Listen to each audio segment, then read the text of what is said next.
આપણા વડવાઓએ બહુ બધી કહેવત બનાવી છે. એમાંની એક કહેવત, તરસ લાગે ને ત્યારે કૂવો ખોદવા ન બેસાય, અગાઉથી જ તૈયારી કરવી જોઈએ. કહેવાનો મતલબ કોઈ પણ કામની તૈયારી અગાઉથી કરેલી હોય તો એનું પરિણામ અલગ હોય, અને જ્યારે કામ તૈયારી વગરનું હોય એનું પરિણામ અલગ હોય. તો આપણે શું કરવાનું કે ભાઈ, કલ કરે સો આજ કર, આજ કરે સો અબ. એક અમોલ પાલેકરનું પિક્ચર છે, બહુ મસ્ત પિક્ચર છે, ગોલમાલ પિક્ચર. ગોલમાલ પિક્ચરમાં અમોલ પાલેકર ઉત્પલ દત્તને ઇન્ટરવ્યુ આપવા જાય. એ સીન ક્યારેક જોજો ગોલમાલ પિક્ચરનો. પછી બહાર નીકળ્યા ને પછી ઓલા મુનશીને બોલાવે છે. અમોલ પાલેકર ઇન્ટરવ્યુ આપીને બહાર નીકળે એટલે ઉત્પલ દત્ત મુનશીને બોલાવે કે મુનશી, જોયો તમે હીરો? કે હા, એકવાર ટીવીમાં જોયો હતો કે કોહિનૂર, કે અસલી હીરા તો એ લડકા ગયા વો હે. કે તું કે પેલો મુનશીને કહે કે જો આ કેવો હોશિયાર છે.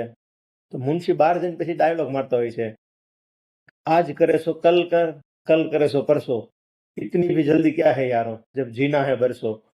તો આ રીતે ઇન્સ્યોરન્સમાં આવું કરશો તમે કે ભાઈ આખી બહુ બધી જિંદગી પડી છે, પણ જ્યારે તમને આમ સામે મોત દેખાશે, સામે કંઈક તકલીફ દેખાશે, ત્યારે ઇન્સ્યોરન્સ લેવા જાશો તો નહીં મળે. પણ જો એમ કહી દે ને ડૉક્ટર કે કેન્સર આવ્યું, તો તરત જ ફોન કરશે કે ભાઈ કેન્સર આવ્યું, આપણે કંઈક પોલિસીનું થાય એવું ખરું કે? તો દોસ્તો, હું સમજાવું ને આ બધું તો બહુ સસ્તામાં પતે એમ છે, પણ સમય સમજાવશે ને તો બહુ મોંઘું પડશે.